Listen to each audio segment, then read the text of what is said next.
Hey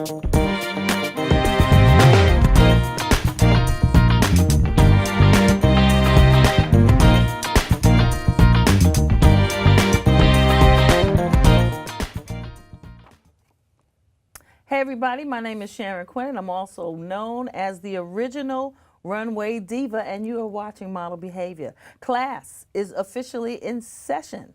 Today my guest lecturer has so much information to share from his 30-year career the last time he was here. We couldn't fit it all in one episode. As it turns out, we couldn't fit it in 2 episodes either, so I brought him back for part 2 of this interview, and I'm going to welcome my brother Bruce Hawkins back to the stages of Model Behavior. Welcome back again. Thank you again. I don't know how many times you're going to have to be on here to cover everything that you've done and that you do. So we're going to pick it up where we left off from the last episode. We were talking about the business of modeling and comp cards and things like that. Mm-hmm. So where do you want to pick this up at? I want to talk about the shift into today's industry and where everything has gone electronic, which is a real hard thing for me to talk about because I'm the least. I'm really technically challenged. Always have been. I couldn't put a needle on a record player because I would scratch up records. I'm that type. We're going that far back. Okay. And I was that bad. When I was teaching dance, I would get somebody to play the music because I couldn't touch the equipment. I just couldn't do it. I can't operate a cell phone. It's hard for me.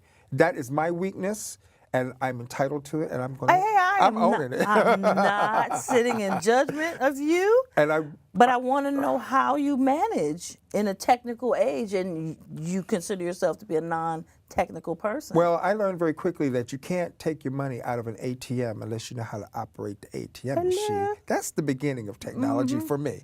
And I also learned, too, that you have to stay up with the competition, and the competition was going from paper to the computer. Years ago, and let me start there. Years ago, every agency had a book, a roster of models. I want to cover names so that you don't see people and who they are, because I don't have permission to do this. But every agency would put out a book, and in the book, there would be hundreds of pictures of models that were up for competition. And every model would have a picture of themselves, their face, and then other pictures that went along that showed them in clothing and the kinds of work that they did, tear sheets and that kind of stuff. Okay. This is how agencies got work. They would mail out hundreds of these to different clients to get. And then there was also a large roster of agency models you could go through and you could look at, and you could see everybody's picture. Posters too, right? Posters, and you could actually send them out, and they would put them on the walls in the agencies, so when they're looking for models, they could go and point out who they wanted to take. And that was the paper way of doing it. And every picture had the model's name, their sizes, and the rate of pay that they would get, because different people get different rates of pay according to their experience. Nowadays, we have the internet, and everybody's book is now on the internet. So instead of getting the paper, and it's really an anti-paper movement, instead of sending out paper, people do everything online. So if you go to the Ford agency, all of the different divisions of Ford will pop up, even the different cities. You can go from New York to Chicago to Paris to LA. If you put in the Ford Model Agency, you can get all of the divisions and all of the different locations. And you must have a password to get on. For most of them, you have to have a password. And you can go on and see all the models that are represented by that agency. It is a good thing to learn how to do as a model competitor, because you can see what the competition is using to promote themselves, and you can then gear your presentation based on your competition's presentation. So late at night, when I'm sitting at home, instead of watching Empire and Scandal and How to Get Away with Murder, look here. I am online researching model agencies and seeing what my competition is putting out, so I can then present materials that will keep me in line with what's going on with the market. So you asked me off camera, if I watch Empire and Scandal, I don't have time to watch those shows. I'm working. You are not going to shame me because of my love of Empire. Continue. But okay, I will continue. Now, you have to know that the markets are different in California, Chicago, New York, Florida. How so?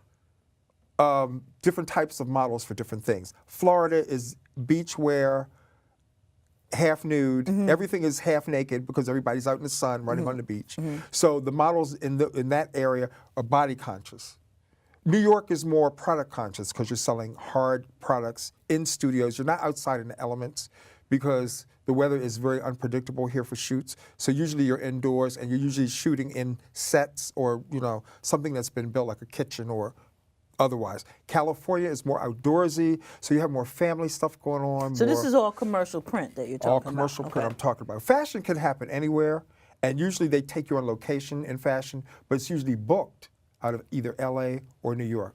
Used to all be booked out of New York until everybody got tired of the weather here, and they started migrating to California, and then the California agencies started getting more popular.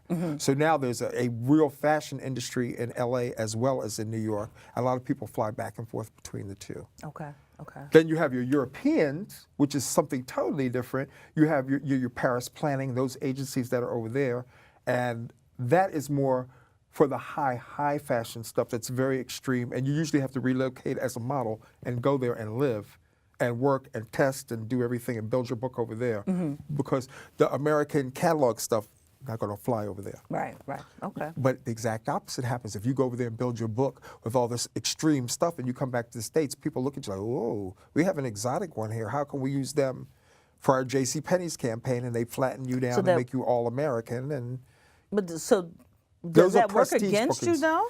It can, depending on who you are and how exotic you look and how different you are.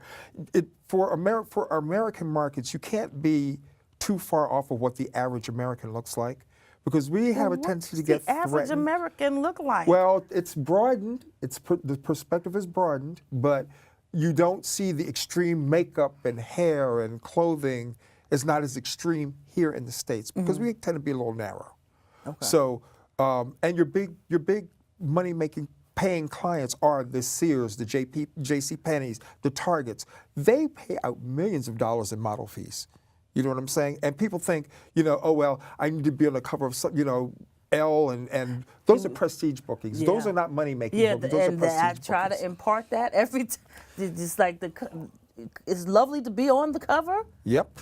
But know that you ain't paying your rent with the money you make from a cover I was working heavily as a makeup artist during the period when Peggy Dillard and Beverly Johnson were doing the covers of Vogue when they were first breaking in. And those covers paid $15. That's what I'm saying. But they could guarantee that if a model did that cover the next year, she could attract $100,000 worth of work to her agency. So all the agencies were trying to get their girls on those covers, but they weren't making any money from that cover.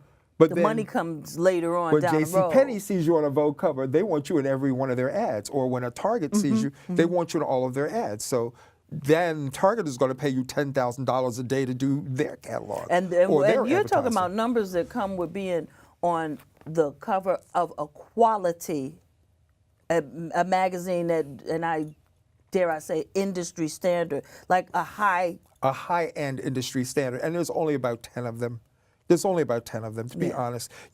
I talk to so many models who pull out a magazine and say, well, I was on the cover of, Bub in the magazine, and it doesn't mean nothing. It doesn't mean nothing because that magazine may have 2 issues and it goes out of business, or they can't afford to stay in business, or it is run by what I consider to be a fashion syndicate of a local.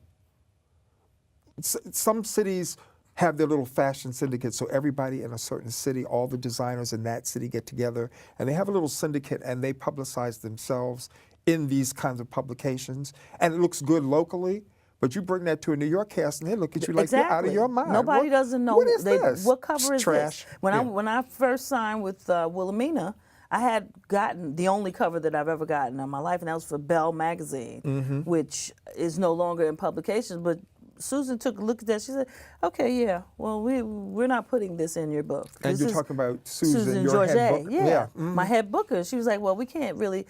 The word she gave me was, "This is a little ethnic, so we can't really use it." Yeah. And I'm thinking, "Well, I got a cover. I'm on my way." Yeah. It just so does not. And we have to be like careful. That word comes up a lot. Ethnic comes up a lot. And that's not a description you want.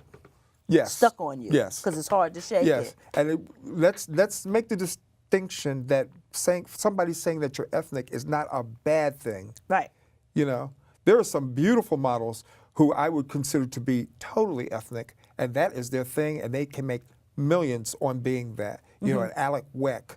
But you have to realize these girls are being ethnic in a top flight white agency that is pushing their ethnic look.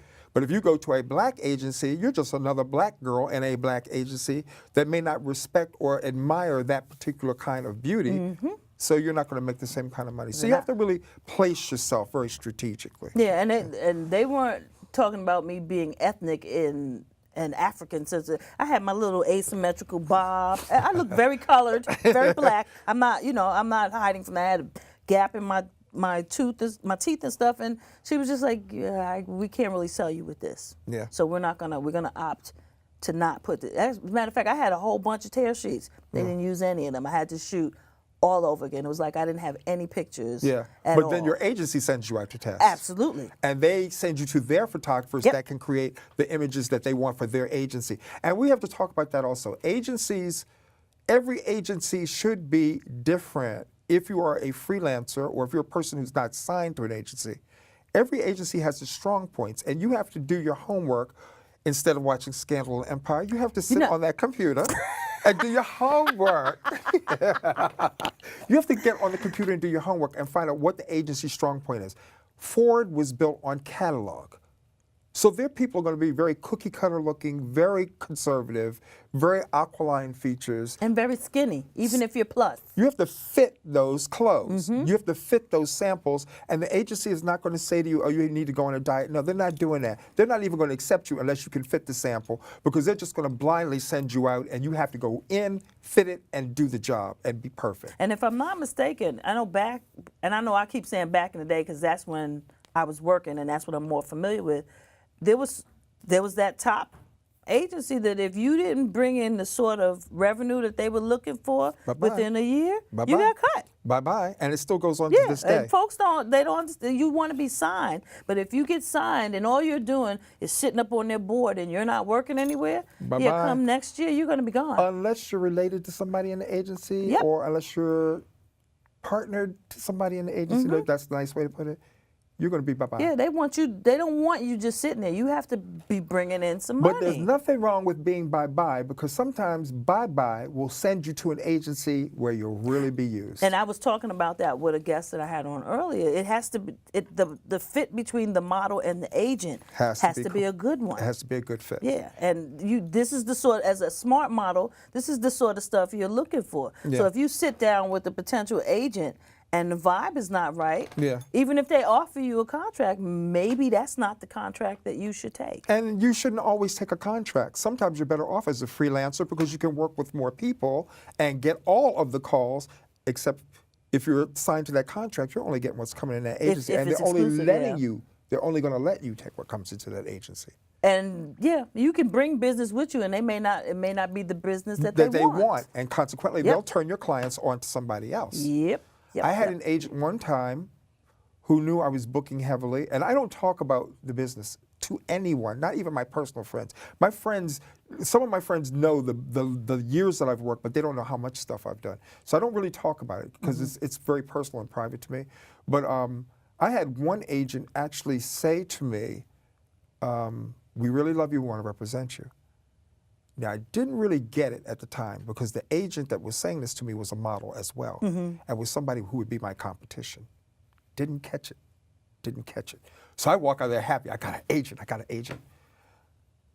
A client calls me about a year later and says, Bruce, where have you been? I said, I've been right here. We're looking for work. I haven't worked in a couple of months. We've been calling your agency for you, and they say that you're unavailable. I said, but I am available. I've been available. I said, did you call me through another agency? He said, well, no, we have a relationship with this agency, but your agent, who was this other model, said that you were unavailable. He was taking all of my bookings.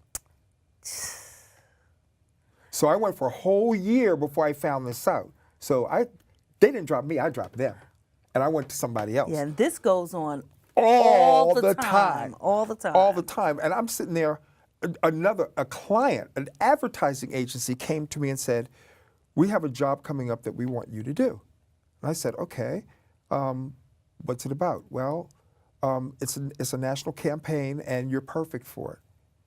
I said, okay. I said, do I have to audition? No, you don't have to audition. We're walking you into the job. Could you explain why? Well, we have an art director who has a boyfriend who looks just like you. And his boyfriend has been used in every campaign that comes down the pike, and we're tired of it. So now we're not using him anymore, and we're going to use you. This is a fellow model that I knew. I go to auditions, I talk to him, I laugh and joke, and every audition we would go on, he would book everything, and I would book nothing. And I would go home and cry, saying, oh, your nose is too big, your cheeks are wrong, your teeth are hard. His boyfriend was hiring him on every job. Wow. Internally. There was no way for me to know that. Yeah. I find out, but this takes years of experience to find out these things. You don't know, I hate to say it, you don't know who's sleeping with who, who's in bed with whom, who's paying for who. You don't know who. These are things you find out as you go along the way. You're working on a movie set and you're working with an actor who's well known, and you have no idea that this well-known actor is sleeping with the producer. You don't know that. You go and do your job, and you do it to the best of your ability, and you stay friendly with them and go home. And then you go home and beat yourself up because your career's in the toilet. You can't figure out why you're not working. And you don't know why. You don't know why, but you know what? I'm still here to talk about it, and I can go to bed at night and sleep. Then that's because the universe writes everything. Thank you. And karma, Okay. karma Yes. always comes back. So as a model, Yes. that's something else you have to remember. Everything you do is going to show on your face. Everything you eat, everything you drink, everything you talk. For those that do drugs, every drug that you do is going to show up on your face. When you go to sleep at night and you can't sleep because you're too wired from partying and this kind of stuff, it's going to show in those pictures the next day. You know how many models, and I know when you're young in this business and you're coming up, it's very exciting. So you want to go to all the parties, you want to drink and have a good time. Hopefully you're not doing drugs, but you're young, you know, it's glamorous and probably the first time for you, so you want to do these things. But it's business. And I've done this myself, and really my makeup artist had to go in to fix the damage that I have done. And they can go in and fix the damage, and it's still damage there. Yeah, and I look at those people, even to this day, even though it's airbrushed and all that stuff, I still can see the puffiness in my eyes, and I was like, yeah, I will never Photoshop is not our friend. do this again. Photoshop is not our friend either. And I was lucky that I kept that job. That was a very stupid thing for me to do. Exactly, but you know something, I'll be real honest with you. I am not, I've gone through periods where I drank a little too much, I think, but when it starts showing on your face, you gotta stop. Because alcohol makes you bloated and puffy looking. And you're dehydrated. And you're dehydrated, and you're working under those conditions, under hot lights, and you don't realize you can get on a set and all of a sudden you're passing out. Pass right on out. And I have seen models pass out on many a set, working with people. You know, it just happens, you know what I'm saying? Yeah, I'm sitting there with a gallon of water trying to rehydrate. You have to. Yes, And those are the model bad tricks. You have to know those things. You have to drink your water. You have, especially the days before a shoot, you have to do your diet correctly. You have to drink, because as soon as the stress starts of, I got a booking, all of a sudden the pimples start popping up. Yeah. You know, there's all kinds of crap that happens. That happens that you cannot control, and that camera sees everything. I'm gonna tell a little story. I'm gonna tell a little story. I got a big ad campaign, and at the time they were paying $3,000 for the day. That was a big day for me, and I had I only like to be photographed on the left side of my face because my teeth are incorrect on the right side of my face. I was in college and I got a tooth knocked out on this side of my face. So on this particular ad campaign day, I was playing a fisherman, and they built a dock. This was incredible. They built a dock, and they actually had fishing poles and all the wardrobe. They had a backdrop so it looked like sunset. Beautiful.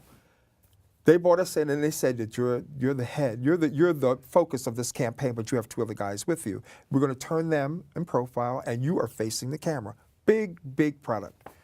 I smiled through that whole campaign, laughing and joking, and I had a big hole where I had missed a tooth. And that agency called me up and read me the riot act and said, you need to do something about your teeth. And I was mortified. They called my agency.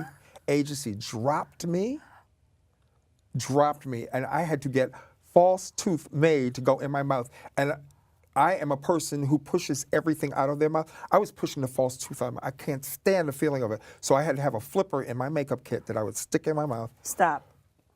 Tell them what a flipper is. I know what it is, but I want Okay, you to there are tell different. them. There are different types of flippers, but flippers are artificial teeth or something that looks like an artificial tooth that you put in your mouth that will either cover a space or will actually act as a tooth that's missing.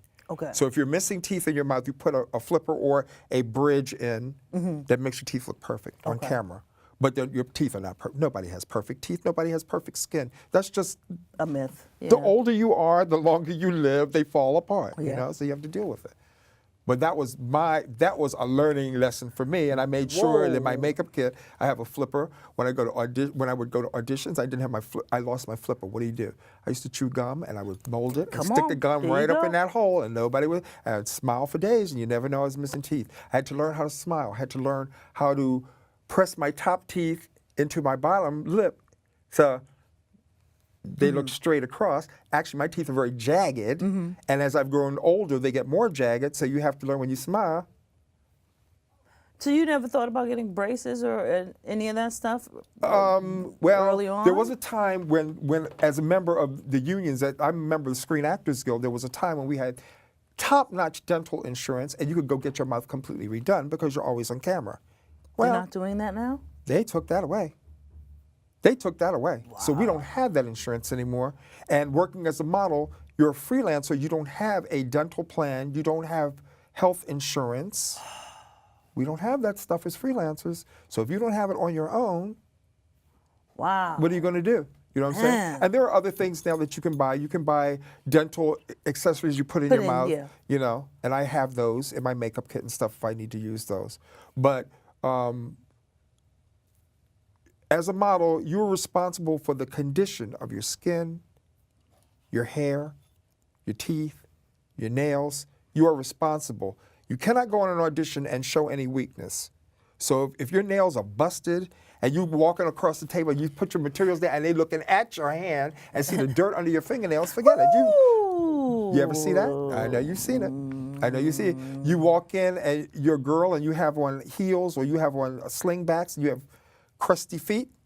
And you're thinking that you're getting away with this. But believe me, on your walk into the casting room, someone has already seen that. Your audition starts in the waiting area because there are people coming in and out of the waiting area, signing you up and talking to you and getting your information, and they're eyeballing you. They're looking you up and down. And that's part of the casting That is team. part of the casting. Yep. And like I think I said before years ago, there was a photographer who used to sit in the waiting area very inconspicuously, like he was reading a magazine, and he would watch everybody in the waiting area. And he would pick his model in the waiting area. Had nothing to do with what they got on that film. If he didn't like what he saw in that waiting area, if you're too gabby, if you're gossiping, if you're being negative, or he would sit, no, and he would choose from that waiting area.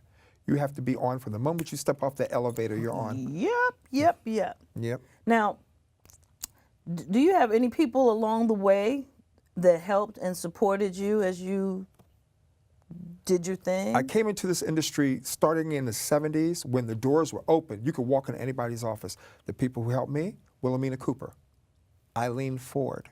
I sat down. Eileen Ford cleared her desk for me so I could do a makeup demonstration for her models on her desk in her office when the Fords used to be on 59th Street. And after it was over, she sat and talked to me for 2 hours. She said, "Thank you for coming. I really appreciate you doing this. Where do you want to go with your career? What are you doing?" And I wanted to be with Ford, but I was not right for Ford. I was not the sample size. Later on, I find out that there are some people that have padding on under their clothes, so they can yes. be the sample sizes that they needed to be. But I did not fit into that category, and I didn't have anybody behind me pushing me.